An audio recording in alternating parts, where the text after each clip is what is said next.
Ingi Þór Hafbergsson, þú varst formaður þriðju nefndar sem fjallaði þjónandi hluta kirkjunnar. Hverjir voru helstu niðurstöður þinnar nefndar? Jú, við vorum semst að mikið að velta fyrir okkur þessu hlutverki kirkjunnar og semst samfélagslegu hlutverki og skyldur kirkjunnar. Við veltum fyrir okkur semst því hvernig hvað gagni við getum komið, semst kirkjan geti komið inn í það að styðja við leiðtogana sína. Bæði það að undirbúa betur til þess að takast á sitt starf og það að veita þeim vist svona aðhald og gæslu, sálgæslu einnig, vegna þess að þau geta lent í hremmingunum eins og allir aðrir. Einnig vorum við að velta fyrir okkur því að koma kirkjunni inn í skólana, aðalega menntaskólana. Við veltum mikið fyrir okkur því að prestarnir myndu koma inn í menntaskólana og væri svona til staðar fyrir menntaskólana. Við vorum líka að skoða þennan möguleika með það hvernig við gætum styrkt kirkjur sem eru minni söfnuð og vildum endilega skora á kirkjuþing að reyna að mynda einhvers konar heildstæða stefnu fyrir minni söfnuð það hvernig við gætum búið til farveg sem samstarf við sveitafélagið, við þau félagasamtök og stofnanir sem eru í sveitafélaginu. Þannig að kirkjan stæði ekki berskjölduð ein við það að halda út í æskulýðsstarfi, heldur gæti gert það í samvinnu og í samfloti við aðra.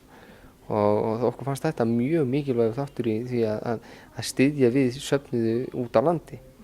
Einnig fannst okkur mikilvægt að það yrði til þessi grunnur sem til dæmis innan KFUM sem er að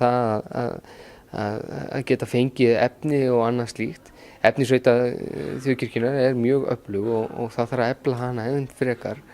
Þess vegna köstuðu fram þessar hugmynd hvort að kirkjur eiga fullt af efni og hugmyndum og bókum og slíku að geta lána það út til annarra safnaða sem væri þá hægt að auglýsa sérstaklega á vefnum í efnisveitunni og þá voru hægt að hafa sambandið við hverja kirkju fyrir sig og fá þessi efni svo að kirkjurnar séu ekki alltaf að fjárfesta og eyða peningum í hluti, heldur að eyða peningunum frekar í börnin og úlingana. Þá það að hugsa til dæmis minni kirkjurnar að þær geti sótt þannig til þeirra stærri, það ekki, stærri safnaðana? Jú, og líka það að stærri söfnuðirnir gætu deilt sín á milli.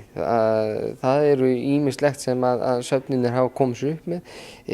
Nefni til dæmis eins og Lágfellssöfnuður sem að sókn með ýmis konar sirkusdót sem að þau hafa fjárfest í sem væri þá hægt að fá lánað og nota í starfinu og svona ýmislegt sem að við hefum byggt upp og það er alveg óþarfi að vera að fjárfesta og kirkjurnar sé að kaupa dýra hluti kannski bingomaskínur eða lottó eða hvernig sem og þetta væri hægt að fá lánað því það er alveg óþarfi að ætlast til þess að biskupsstofa eða einhver stofnun sé að fjárfesta í þessu öllu saman en þess að það væri betra að þeir peningar nýttust öðruvísi og það væri raun og veru kostnaðarliðurinn hjá biskupsstofu og fleirum væri það mikill að það væri alveg óþarfi að auka það heldur frekar að nýta kirkjurnar og þannig að mynda meiri tengsla milli kirkna og það væri gróði eingöngu á þessu og þar líka væri þá efnisveitan ennþá sterkari og komin annar vinkill á efnisveituna sem ekki nú til staðar og við töldum það öll að það væri bara gróði fyrir söfnuðina og fyrir kirkjunni í heild sinni að komast þessu í þennan farveg. Þakka þér kærlega fyrir.